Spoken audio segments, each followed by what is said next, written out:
morning, everyone, and welcome to a IMAA Leadership Series, part 3 in the Growth Series. And we've got two amazing, two of my favourite people in the world in the terms of Rochelle and Julie from Third Avenue PR. These guys have been with the IMAA since day one and responsible for making sure that independence is very, very high up on your trade media.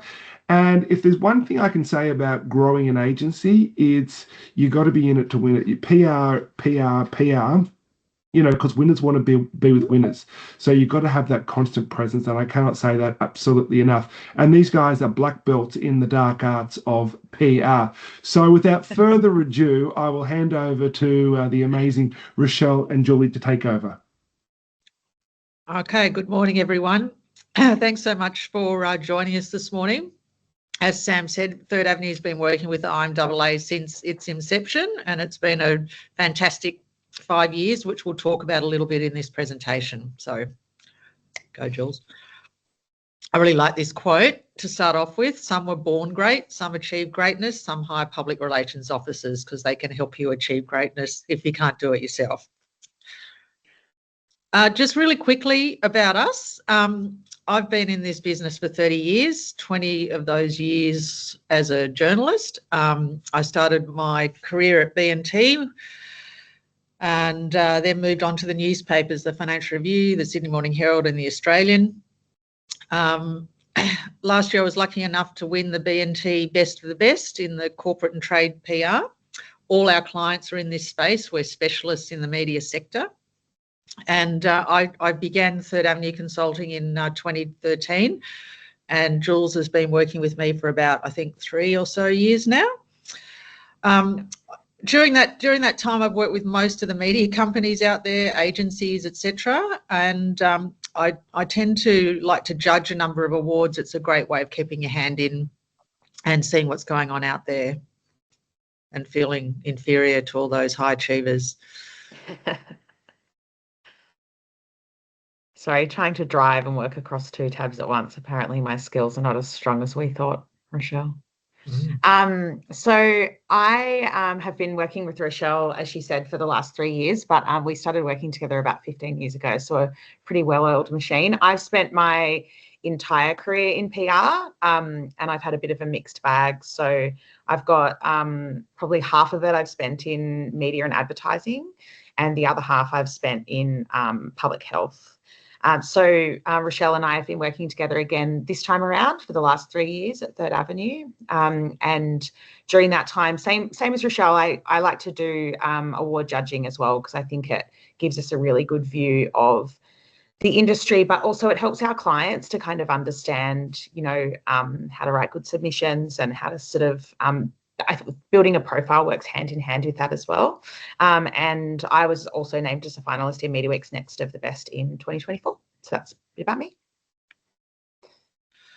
Okay, it's just a small selection of clients that we've worked and have worked with. The IMAA being a key one for us, but as you can see, all our clients are either media owners, media agencies, creative agencies, ad tech companies, industry bodies, research companies, all in this sector, which gives us a really good view of what's going on. And also, as a result of that, we're talking to the journalists pretty much every day.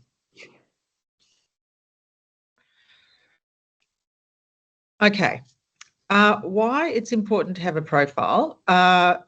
Really, it helps build reputation and credibility. Your colleagues and your clients know who you are, but if you're not getting that broader profile, you're really missing out on a large target audience.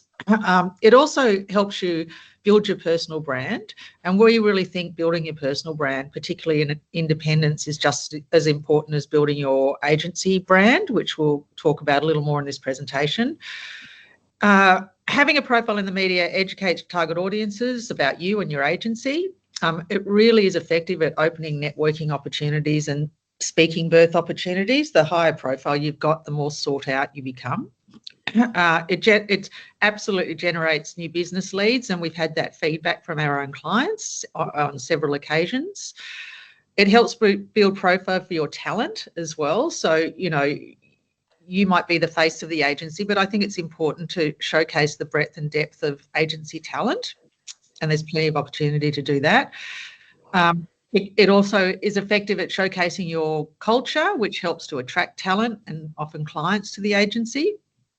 After a period of time, once you're sort of out there consistently, it helps you develop that thought leader positioning, which is where everyone wants to be. You want to be a kind of go-to commentator and smart person in the industry. And finally, it definitely helps win awards as well. If you've got profile in the media, if you're showcasing what your clients are doing, it really does work to get in the sort of in the eyes of the judges to see what's going on at the agency rather than just reading submissions cold. So, I mean, PR works. Obviously, we think so. It's the business that we work in, and we see the effectiveness of it every day. But I think we've heard a range of different things from clients about why it's working and what it's actually tangibly doing for their business. And we were at a conference in the last 12 months where we actually bumped into two clients that one of them is this first quote that they had written a thought leadership piece that had been published in one of the trades. And they came up to us and they said, literally the next day, they got a call about a $20 million client that wanted to meet with them. They were interested in their point of view. And I think that thought leadership, which Rochelle's already touched on, is really important to kind of showcase your people, who you are, and your point of view and where you kind of sit in the industry. But the other one is that there's a client that we work with that does a really good job at their PR when they're committed to it, which we'll talk about in a bit as well. And, you know, because it can be one of those things that falls down the list. And they were speaking to a pitch doctor and said to them, why am I just not getting on these pitch lists? And they said, you're not appearing in trade media enough at the moment. So we've got a couple of other quotes here, but we hear that from clients all the time and we know that it's working for them.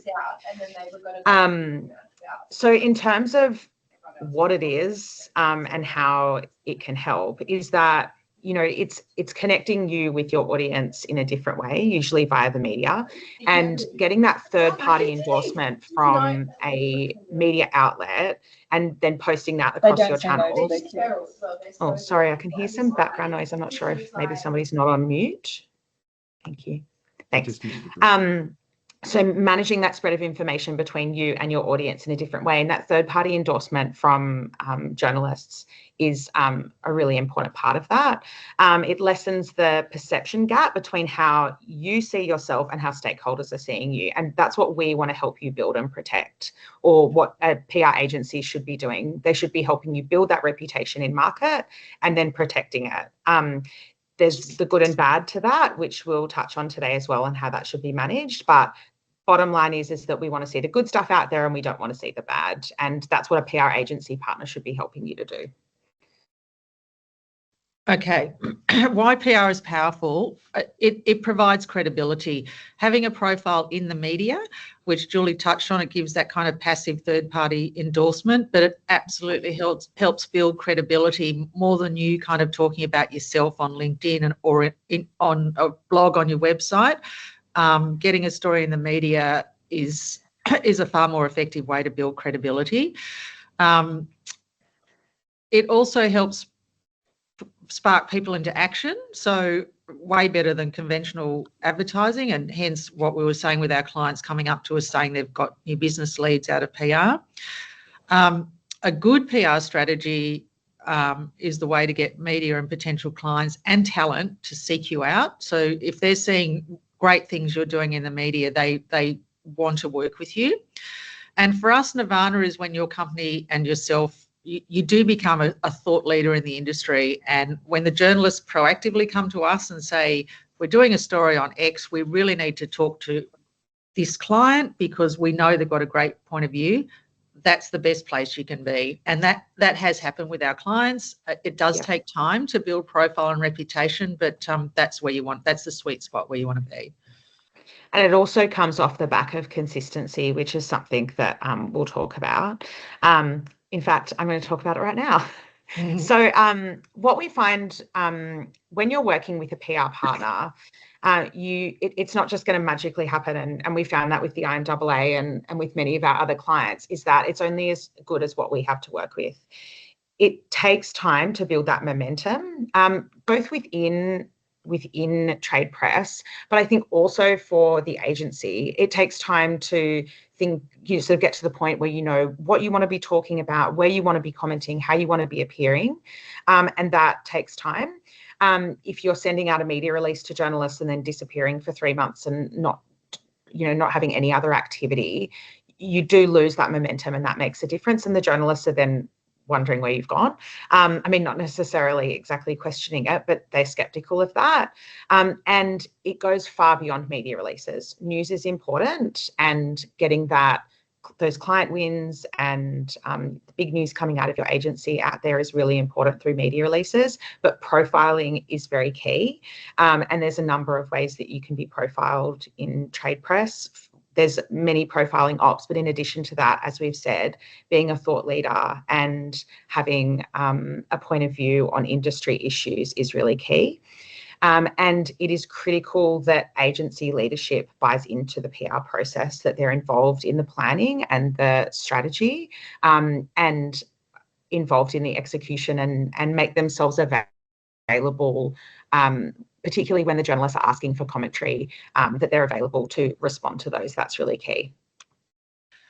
And just to add to what Julie said, when you're building a personal profile as well as your agency profile, it's important to have an agency profile, but everyone wants to see the face behind the agency. And, for the sort of C-suite leadership owners of that business, it's very important also to have a profile out in market, because people want to work with people, not with just, officers. Sorry, Jules, next one. Okay, sorry, the type on this might be a little bit small, but what's required? This might sound simplistic, but it's absolutely important to having a top-notch PR program. You really need to be invested in it. We say treat it like your new business program, because it pretty much is part of your new business program. That's what you're doing it for. You're doing it to grow. You're doing it to attract clients and people or investors, whatever it may be. Have a PR plan that actually integrates with your new business activity. So if you're going after a particular client category or vertical, have that integrated into your PR plan so we can come up with ideas to attract that type of client. As we said earlier, it really does need to be consistent. Journalists don't like one-hit wonders. It's a lot harder to come back from. If you've sort of come out with a blast, then you try and come back. It's a lot more work. It's important to have a regular cadence of activity. So, what we call your sort of bread and butter stuff, which is your new client wins, your new staff, case studies, comment pieces, and then have a tier above that, which looks at the more, strategic ideas around PR, which is your proactive story pitches, your profiling, your sort of meeting the journalists, that sort of thing. They both work very well together. So it's about building awareness and understanding. Get your clients involved. I can't stress this enough. All the journalists really want to talk to clients. They like talking to marketers. We often pitch stories around an agency exec and a client talking together about the strategy behind a campaign or how that campaign's worked, the results, and we have a high success rate, and those stories are really powerful. It's also incredibly important to have a point of view. So if you're going to go out there as a commentator, you really need to have a point of view. You really need to know what's going on day to day, and you need to be able to provide expert analysis and commentary on that to help build that thought leadership positioning. Get to know the journalists, as I said earlier. We're kind of a facilitator to the journalists, but it's you they want to talk to. So it's really important to get to know them and to get to know you. There's a lot of new ones out there at the moment who literally have no idea about this industry, which is very tiresome, but also a really good opportunity to educate them, hold their hand, and build that relationship so they come to you when they want something. Have regular whips. I mean, this is so simple, but so often isn't done. The more we know and the earlier we know, the better the outcome for you. So, it's not just looking at a media release. We might say, hey, let's have a media briefing around this, or let's have an event, or let's do a story pitch, or let's try and get an exclusive somewhere. There's far more powerful ways of doing it than just issuing a media release. And also, again, critically important is really consider anointing or appointing an internal PR champion who can make things happen. because we're working with deadlines every single day. And if you can't meet journalist deadlines, if they come to us and say, we want to talk to this client about this, and then they can't do it, they quickly move on to the next person, and you become the sort of unreliable commentator and they won't come back. So having someone who can make things happen is super important. And what we often find with these internal PR champions is every client does it differently, but often our first conversation or first few conversations are with the senior leadership team of an agency or an organization. And where it can often work really well is finding a person in your business that maybe has an interest in PR or promotion, and it's not part of their day-to-day job, but they're the person that can make sure things are happening, because otherwise everybody's busy and things can get blocked because there's a very long to-do list for that senior leadership team, and just having that person that owns it makes a really big difference to outcomes, a really big difference. And the other thing that we always start with, and that we would suggest if you're looking at starting a PR program, is to build a strategy, a plan, and then the tactics fall out of there. So your strategy is your art of war. It's that big vision view. We all know what a strategy is, but a big vision view of what you kind of want to achieve. And I think the main question I always ask a client is, what does success look like to you if we're reflecting back on this in 6 to 12 months time? And that's kind of where we start. And then from there, building out a plan of exactly what activities you want to do and linking that to what sort of tactics you're going to use to achieve that, which we'll go through in a bit more detail. But whether this is a media release, it's a story pitch, it's a comment piece, it's profiling opportunities, what are we looking at so that we can get that PR plan mapped out and achieve that success of that PR strategy. And finally, and most importantly, is that thinking about your target audience and what the conduit will be to reach that target audience. And that's something that your PR partner should be able to help you build. And so when we talk about tactics, I mean, many of these we've kind of touched on, but these are some of the opportunities that we look at for our clients and that you should be talking about with your PR partner. Media releases and news are really important to have that regular cadence of announcements about what the agency is doing to keep you top of mind with the journalists, but also with your target audience.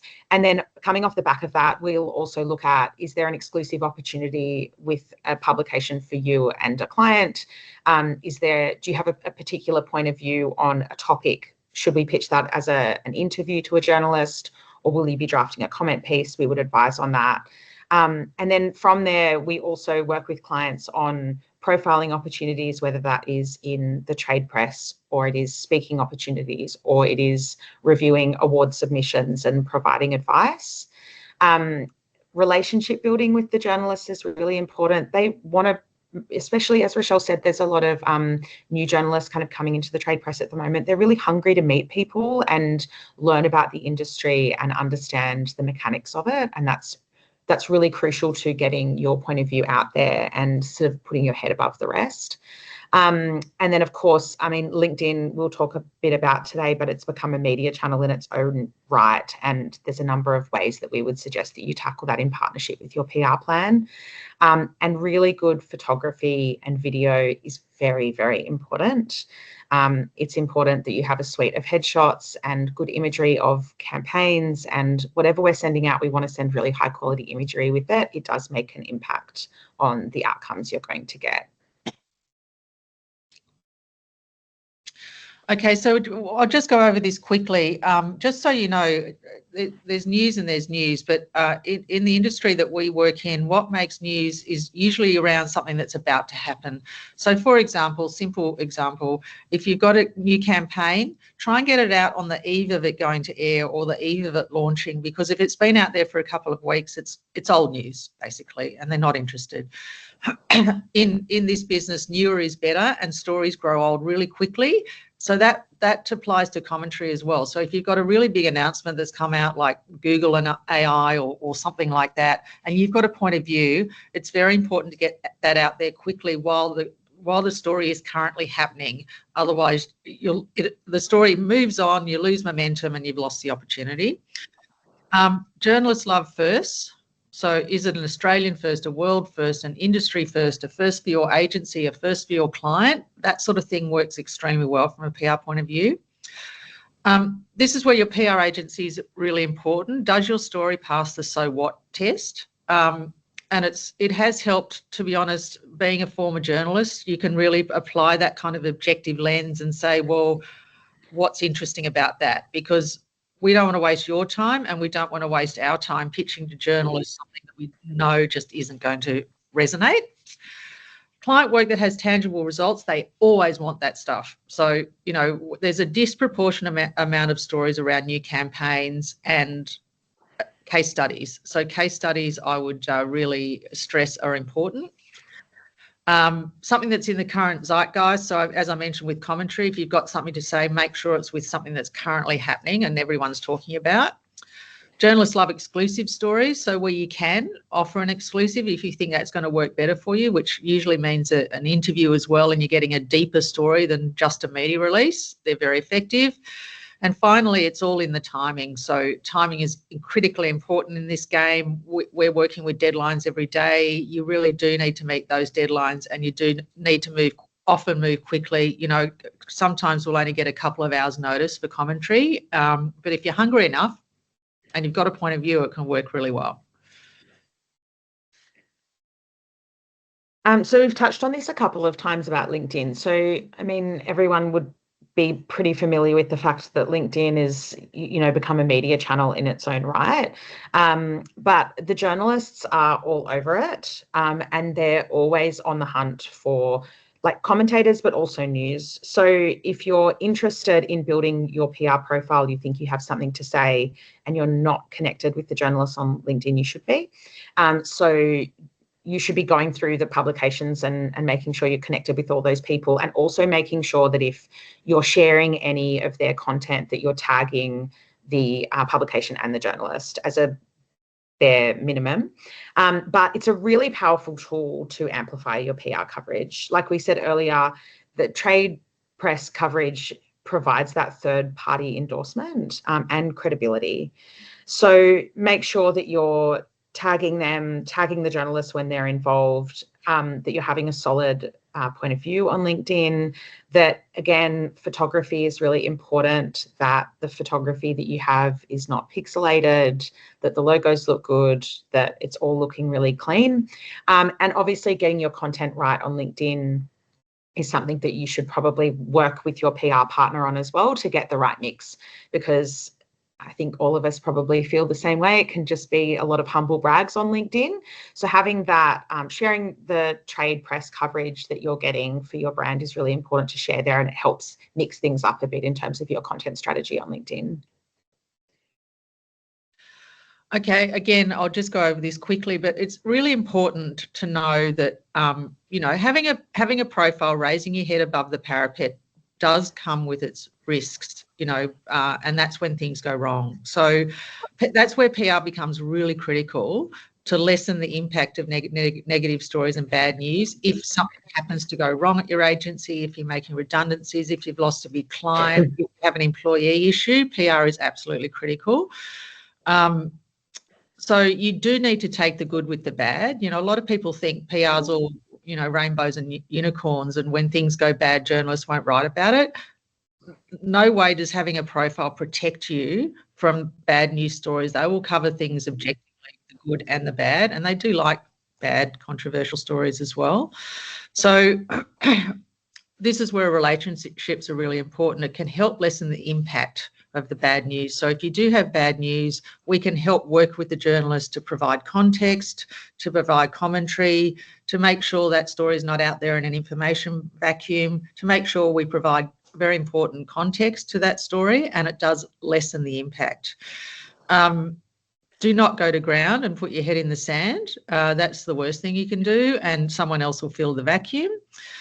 Do not engage in comment threads. This is, I mean, luckily now the comment threads are less of an issue, but, you know, people get upset, they get emotional when things are spiraling out of control, but engaging in the comment threads is a hide into nothing. It does not help, and it gives that story more oxygen. So, like, many occasions we've had to just say, stop, don't do it, don't go there. Hasn't gone down very well, but it's so important. And really seek out, this is when you really need to work with your PR professional to come up with a proper plan. The earlier we know, the more we know, the better the outcome will be for you. And our goal is to deprive any negative stories of oxygen. The more you deprive them of oxygen, the quicker they go away. Okay, I'm just going to touch quickly on the IMAA. The IMAA has been, I would say this because they're our client, but absolute textbook case study of how to do PR well. They knew that PR was critical to launching this industry body. The indies didn't have any share of, or very little share of voice in the media. They were doing something completely new. There are a lot of indie agencies that people had never heard of. So PR was a really critical part of that plan.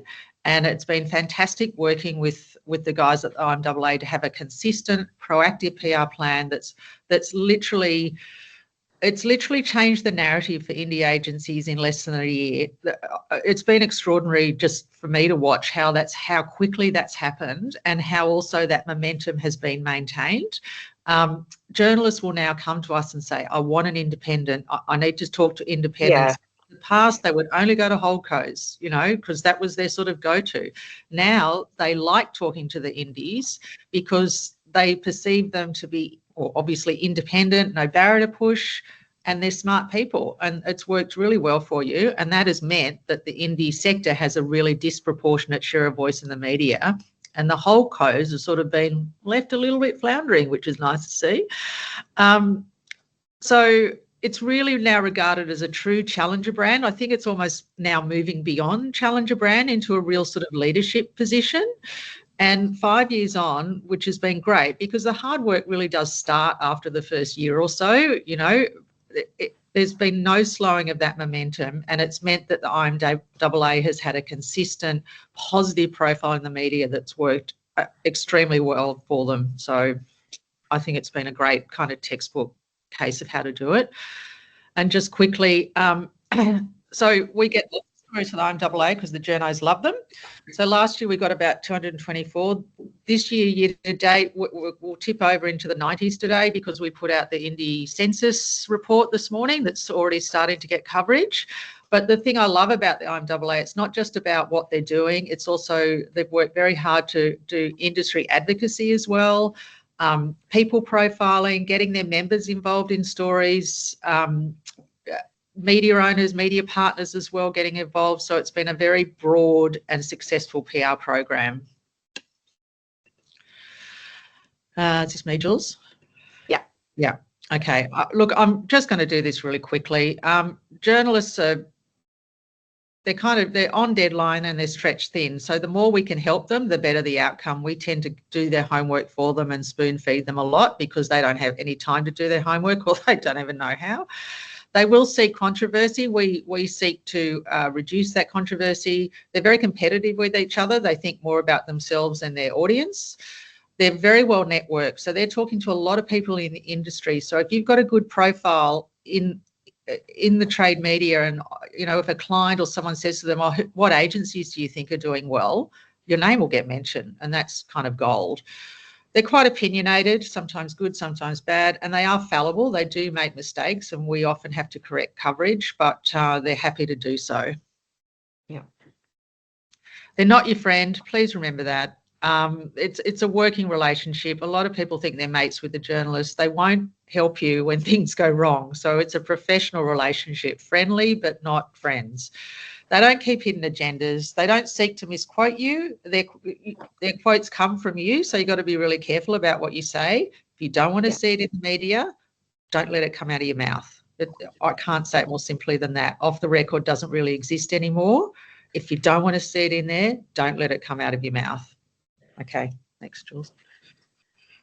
So to wrap up, what's next? So if you want to engage a PR practitioner, really think about what your agency has that's PRable. Try and do the so what test and sound it out with a PR agency. We've got these things going on. What do you think you can work with? Really think about your personal brand as well and how you want to be seen in the industry. Very important as the face of your agency. ensure you're not a one-hit wonder. We've gone over this before. Consistency is key. Good PR takes planning, time, and commitment.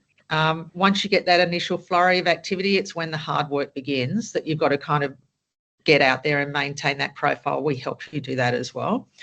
Watch and learn from those that do it well. So if you're seeing consistent names in the media and consistent positive stories, just watch what they do, and it's like, okay, now I can see what they're doing here. That's what works well. And try where you can to engage an expert. You know, a lot have tried, and we've had several come to us. I had one this week actually come to me and say, we've tried to do it on our own. We just don't have the time or the commitment. It's harder to go to the journalist when you're going in cold. You know, we talk to them every day. It's better to engage an expert who knows what they're doing and who will keep you accountable.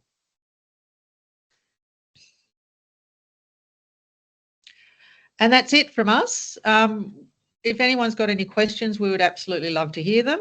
I know we talked at you for about half an hour, but if anyone's got any questions or comments, please let us know.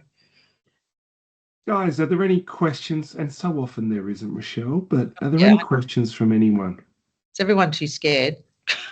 Or they've just learned everything they need to learn? Yeah. We're just so far. And you've done such a good job. I think, don't say anything. What was one of your last points was don't say anything unless you want it recorded or Don't say it unless you want to see it in print, Sam. Yeah. Okay. Very well done. All right. Well, we can connect anyone. If anyone needs any hand with their PL Third Avenue is a wonderful organisation, and we can connect you with. Kyle put a question in. Kyle put a question in the chat. How important is exclusivity when pitching a story, or would you have multiple pitch ideas for various outlets? No. If you're pitching an exclusive, exclusive means exactly what it is. You're going to one person with that exclusive. So what we tend to do is we will pitch an exclusive story and an interview. I would always recommend an interview with it. That story runs. So it runs in Ad News, for example, in the morning, and then we would back it up by sending out a media release on that particular story or announcement or whatever it was, which usually gets picked up by, if not all, most of the other trades. But if you're pitching an exclusive, it absolutely has to be an exclusive for one person, and different angles won't work either because they'll just get cranky about it. You've just got to make sure as well when you pitch the exclusive that you're really clear on what that exclusive is for as well. So it's kind of a case by case basis as well on what the story and how we would advise you kind of run that. So yeah, there's sort of different mechanics to it, but yes, just to one publication. Sam Buchanan, the IMAA. Question: would you advise an exclusive over a broader message to everyone? It depends what it is, Sam. So if we think, sorry, I was just saying, yeah, it depends on the story. Yeah, it really depends on the story. So if it's something really big and you want to have a big splash where you've got interviews, you're going deeper into the story, it's an important story, I would say an exclusive works really, really well. And we take it on a case-by-case basis. So if it's just a new campaign, for example, it's probably not worth an exclusive unless you can pitch a client interview, for example. But if it's a really significant announcement, new leadership, a merger and acquisition, whatever it may be, that would probably justify an exclusive. Awesome. Any other questions from anyone? Awesome. Thanks, guys. Thanks for your time. Really appreciate it. If anyone needs to reach out to the team, we can connect you. They do wonderful things, and there's no faster way to grow an agency faster than PR. It's pretty cheap, and it's a silent salesman. So get the winners out there. Back to your point of the whole reason why the IMAA started was because we didn't have share of voice in the marketplace. And that kind of kept us down. So when they went to the trade press, they spoke to the 5 holding companies and they didn't speak to the independent sector. And that was the first kind of goal that we needed to kick, was changing the narrative. And that in turn changed the media landscape. So it did wonderful things for us.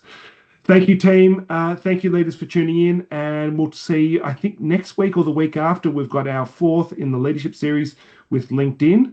And that's kind of putting all the pieces together, getting the story out there, and then how do you amplify it organically through LinkedIn. Thanks, guys. Thanks for your time, and we'll talk to you soon. Thanks, Bye. everyone.